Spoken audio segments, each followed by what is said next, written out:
Yo, you've been with Al like pretty much longer than anyone, Yeah, right? Were you like one of his? yeah. I was his first. I was one of his first young boys out of the Olympics. I know Danny Jacobs was his first kid, like first fight wise. But I was his first young kid coming out of the game. He had he had Vernon Forrest He at had that Burton time. Forrest. He had Did he have Jermaine Floyd Taylor, already? and he had Floyd. Okay. And then I was his first young boy coming out. So I was his first young boy. Yeah, yeah. Yeah. So I've been with him for a long time. What was your first initial reaction when you saw? I mean, because obviously, not to say that anyone is selfish, but that's your advisor, that's your man, manager, and then the next thing you know, he's talking. He's got 200 other fighters. You know what I'm saying? Did you just kind of say like, "Wait, hold on a second"? That's my guy, man. But I ain't gonna lie. Me and him done. We got a different type of relationship. You know what I'm saying? So like I said, we've before we signed, I talked to him on the phone for a year before I signed with him. So I really got a chance to get to know who he was, outside of the boxing game, when it comes to his family, when it comes to just everything around. I believe that's why we're still so close now. And like even, just like you said, man, in the mix of having all these fighters, sometimes, if I need something done, or something doesn't happen, or whatever the case may be, I get kind of upset. Or we've had a few little arguments on the phone about certain things. Disagreements. But, disagreements. Disagreements, we'll call them. Disagreements, but at the end of the day, man, like I said, we've been rocking for so long, and our relationships goes, way more than boxing. It's a lot more that's been going on when it comes to me and him. Family wise, there are a lot of people don't know that when it goes a lot deeper than boxing for sure. So like I said, that's my guy. That's my guy at the end of the day. And he's just trying to build an empire. I was there when he was talking about building it, and when the PBC idea came around and thinking about it, and I was one of the first guys he called, and he's called me on the regular and was really trying to map it out with me, before everything really start plugging, and so I kind of seen it all, before everything just started happening. So it was a great situation. We had a great relationship, and like I say, he's just a wonderful guy.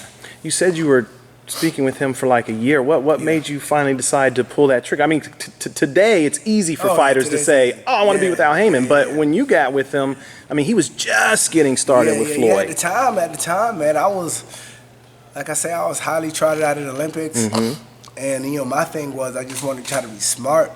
When it came to my finances, man, and I knew my talent. At the time I only had a promoter. I'm like, listen, I don't need a manager. Long as I know Lou DiBella has the plug that I need to get the HBO at the time, and I know he has Jermaine Taylor, and I was going to fight on his undercards, and that's going to give me a lot more light and blase. And when Al was coming at me, I'm like, nah, because I didn't want anybody taking any more of my money, and I'm good. So it took a while. And basically just everything he was telling me, everything he was sitting back showing me before it happened was really making me think. Everything he was doing with Floyd, everything he was doing with Jermaine, everything he was doing with Verdon at the time, he was telling me what was going to happen before it happened. He was telling me what the money was looking like before it got announced. And he was just letting me know, a lot of different things, and how he can take my career to another level, even though I was already like on a fast track. And just everybody I asked about him, man, didn't have anything bad to say.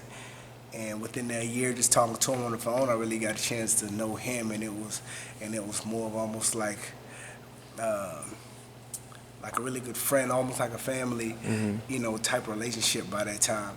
And I just had to talk with him, like, all right, man, I think Ready to do it? What's up, though? We do it.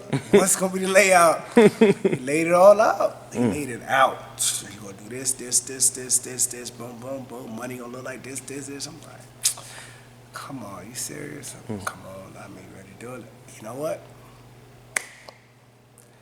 I don't even want you to sign nothing. I'm just gonna show you. I'm like, all right, cool, let's rock. There it went. Bing, bing, bing, bing, bing. Everything started rocking. I said, wow. I said, yeah. Yeah, you my guy. You my guy. Did you know like who Al Haymon was when you first started talking? Like you didn't know his affiliation in the music industry or any of that? Nothing. Because at first, they came at me. It was Sam that came at me first after my first pro fight on the Jermaine Taylor card. And like I said, right after my fight, he ran up on me. Al Haymon out. I'm like, who are you, first off? Who's Al Haymon? You just talking a lot of, no, I'm good. He just kept, messing with me the whole time. Then I got a call from Al the next day. I don't know how he got my number. But, he had that little voice. Hey, how you doing, man? And I'm just like, dude, I don't know who you are. And at the time, my promoter, Lou DiBella, he got vouching for him too, but he said, if you want a manager, you know what I'm saying, that'd be the man to go with. I'm like, So, that's how I got started. My next fight, Sam was there. Sam was on me. Al called me after every fight. I'm like, I'm good, bro. I appreciate you. Yeah, thanks, man. Thanks. But, I kind of just kept a distance. But, like I said, after some time, we just didn't, we got to a point we didn't even talk about boxing. It was just about life. You know what I'm saying? Everything. If it was finances, if it was family, future plans, we just talking about life, man. Were you surprised when you did find out, like, yo, this dude was involved with this music act, and this music act, and this music act? I started finding out, I'm like, But my thing was, I was real big on, I never really wanted to, get involved with anybody that was big, in another type of genre instead of boxing. You know what I'm saying? Because, like, even when I signed with Lou DiBella and I signed with, Damon Dash and Jay-Z at the time. And Damon Dash, that's funny, I remember that. Damon Dash and Jay-Z, they wanted to sign me as a promotion company, but I didn't want to do it because I know so many other athletes that have signed with entertainers and just, fucked up their career. You know what I'm saying? So I was like, no, I didn't want to do it, this and that, but we're still friends. I was just so much on my business, bro. So I went to go see Lou. Said, Lou, let's do it. Probably 20 minutes later, Dame and Jay, they came busting in the office. They're like, hey, man, we got to be a part of this. And they got the attorneys involved. They end up putting together a co-promotion venture. And that's how DiBella Dash got Yeah, they used to have a name for it. I can't remember what it was. DiBella Dash Promotions. Something. Yeah, so that's how I got created. Yeah. And we used to, rock the Hammer Time Ballroom. The Hammer Time. The Hammerstein. I'm at the Hammerstein Ballroom. Hammerstein Ballroom. We used to rock that place out, bro. Oh, I remember it. Yeah, that thing popping. Yeah. I remember it. Yeah. So well, that was back in the day. That shit was fun. Yo, did you see the new edition little mini series that they did? Did you peep them slide Al Haymon's name in there? Yes, I was like, wow, that's crazy. I've been around for a long time, bro. For a minute. People don't know, bro. Like I said, that's my guy. Like, like I said, man, you ask around, man. They know Al don't rock with too many people. Too many fighters. He got 200 of them. He don't talk to too many of them. He's a special type of dude, man. And there ain't too many people that got that close relationship with him, and I'm just appreciative to have that, But he's he's an icon, bro. He's definitely an icon, even though he's behind the scenes. He's just been in the mix of everything, man. He's made history in music. He's made history in TV. A lot of your biggest TV shows that you used to love coming up watching. People don't know Al was behind that. Now boxing, just everything, man. He's behind the scenes, just just really fucking making history, bro. And he's doing it effortlessly. He's just sharp. Good friend to have in your corner. Oh, yeah, for sure.